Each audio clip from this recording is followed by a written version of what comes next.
The Trail of Tears was a series of forced relocations of approximately 60,000 Native Americans between 1830 and 1850 by the United States government. Members of the Cherokee, Muskogee, Creek, Seminole, Chickasaw, and Choctaw nations were forcibly removed from their ancestral homelands in the southeastern United States to newly designated Indian Territory west of the Mississippi River after the passage of the Indian Removal Act in 1830. The relocated peoples suffered from exposure, disease, and starvation while en route to their newly designated Indian Reserve. Thousands died from disease before reaching their destinations or shortly after. Some historians have said that the event constituted a genocide, although this label has been rejected by others and remains a matter of debate. The roots of forced relocation lay in greed. The British Proclamation of 1763 designated the region between the Appalachian Mountains and the Mississippi River as Indian Territory.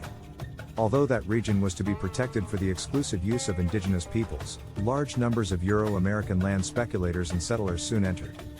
For the most part, the British and, later, U.S. governments ignored these acts of trespass. In 1829 a gold rush occurred on Cherokee land in Georgia. Vast amounts of wealth were at stake.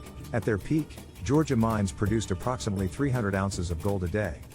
American settlers had been pressuring the federal government to remove Indians from the southeast. Many settlers were encroaching on Indian lands, while others wanted more land made available to the settlers.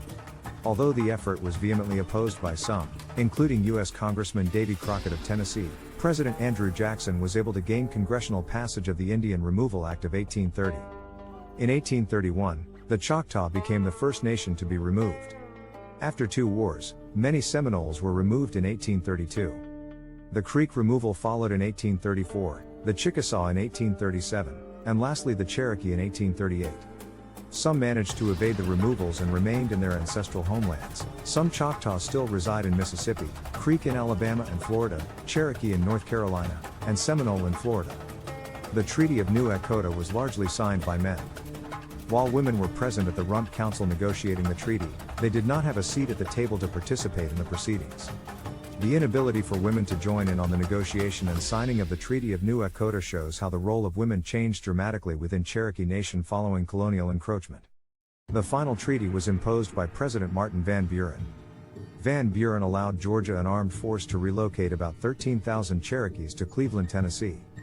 After the initial roundup, the U.S. military oversaw the emigration to Oklahoma. Former Cherokee lands were immediately opened to settlement.